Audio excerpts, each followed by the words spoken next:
പെരുന്തച്ഛനിലേക്ക് ഒരു തിരനോട്ടം.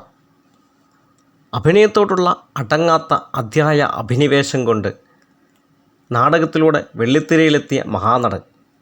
ചങ്കുറ്റവും ആർജവും മെയ്വഴക്കവും ഭാവാഭിനയവും കൊണ്ട് അഭിനയരംഗത്ത് ഒരു വിസ്മയം തീർത്ത അഭിനയത്തിൻ്റെ പെരുന്തച്ഛൻ.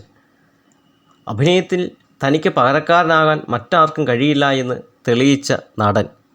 വെറും നടനല്ല, മഹാനടൻ എന്നു തന്നെ നാം വിശേഷിപ്പിക്കേണ്ടത് അനിവാര്യമാണ്.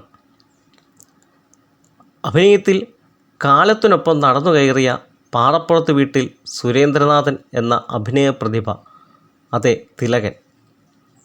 പട്ടാളത്തിൽ നിന്നും തിരികെ എത്തിയ തിലകൻ പിന്നെ ചെന്നുപെടുന്നത് PJ ആൻ്റണിയുടെ അടുത്ത്. പിന്നീട് PJ ആൻ്റണിയുടെ യവനിക എന്ന നാടകത്തിൽ വേഷമിട്ടു.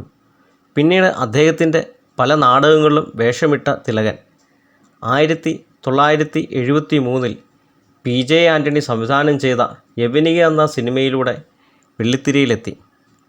1981 കോലങ്ങൾ എന്ന സിനിമയിലെ കള്ളുവർക്കായി അഭിനയിച്ച കഥാപാത്രം മനോഹരമാക്കി. തുടർന്ന് അഭിനയിച്ച സിനിമയിൽ രണ്ടാമത്തെ നടനുള്ള സംസ്ഥാന അവാർഡിന് അർഹനായി. പിന്നീട് മിക്ക സിനിമകളുടെയും ഭാഗമായ തിലകൻ വെള്ളിത്തിരയിലെ പ്രമുഖ നടന്മാരിൽ ഒരാളായി അതിവേഗം വളർന്നു.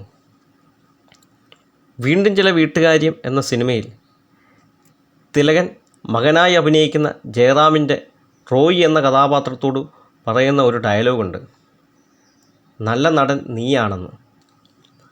അപ്പോൾ മകൻ അപ്പനോട് പറയുന്ന ഒരു ഡയലോഗുണ്ട്, ശരിക്കും നല്ല നടൻ അപ്പൻ തന്നെയാണെന്ന്. ശരിയാണ്, നല്ല നടൻ തിലകൻ തന്നെയാണെന്ന് അദ്ദേഹത്തിൻ്റെ ഓരോ കഥാപാത്രങ്ങളും പ്രേക്ഷക മനസ്സിൽ അടയാളപ്പെടുത്തിയാണ് അദ്ദേഹം നമ്മെ വിട്ടുപോയത്. കണ്ണെഴുതി പൊട്ടും തൊട്ട് എന്ന സിനിമയിലെ നടേശൻ മുതലാളിയും, പെരുന്തച്ഛനിലെ തച്ചനും, മൂന്നാം പക്കത്തിലെ മുത്തശ്ശനും, സ്ഫടികത്തിലെ ചാക്കോ മാഷും, ചെങ്കോലിലെ അയ്യപ്പൻ നായരും, കാട്ടുകുതിരയിലെ കൊച്ചുവാവയും, മുക്കില്ല രാജ്യത്തെ എന്ന സിനിമയിലെ ഭ്രാന്തനെയും, പേടിയും ഭയവും കലർന്ന അനന്തൻ നമ്പ്യാരെയും മലയാളികൾ ഒരു കാലത്തും മറക്കില്ല എന്നുള്ളതാണ് സത്യം. പേരെടുത്ത് പറഞ്ഞാൽ തീരാത്ത വിധം തിലകൻ അഭിനയിച്ച് രംഗം തകർത്ത മിക്ക കഥാപാത്രങ്ങളും ഇന്നും നമ്മെ ചിന്തിപ്പിച്ചും കരയിപ്പിച്ചും ചിരിപ്പിച്ചും നമ്മളിൽ ജീവിക്കുന്നു.